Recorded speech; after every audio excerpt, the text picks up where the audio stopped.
और बड़े सहनशील और दानी राजा धराधाम पे जन्म लिए। उनका नाम अंग था और उनका कार्य क्या था?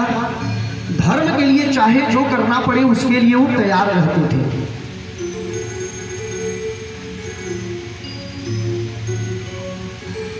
और अपने प्रजा में हमेशा यही प्रयास करते थे कि राजधर्म के साथ साथ राजधर्म जिस तरह से चल रहा है,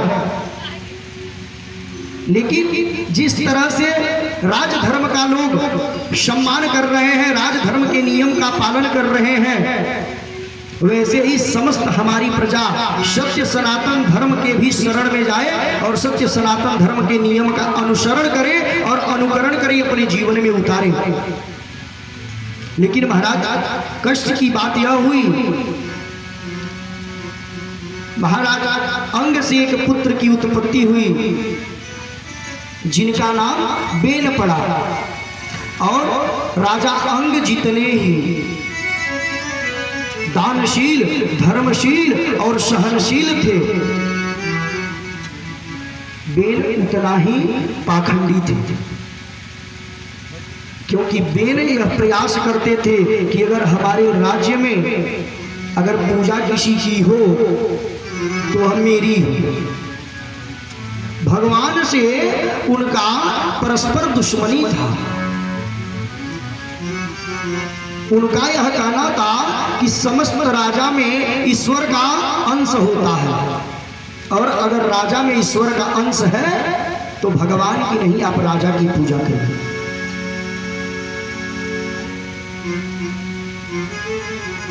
जहां भी धार्मिक कार्यों का आयोजन होता था वहां पे वेन जाकर के और धर्म कार्य करने के लिए मना करते थे और कहते थे यहाँ पे शिव का, यहाँ पे दुर्गा का, यहाँ पे ब्रह्म का पूजा नहीं होगा।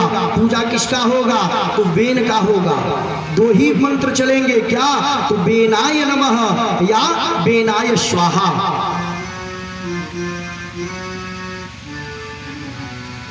लेकिन संत महात्मा को यह पचता नहीं था, क्योंकि जिसने प्रभु को पाने के लिए अपने परिवार का त्याग किया हो, मातृपितृ का त्याग किया हो, और अगर उसको प्रभु से दूर किया जाए तो कष्ट होगा।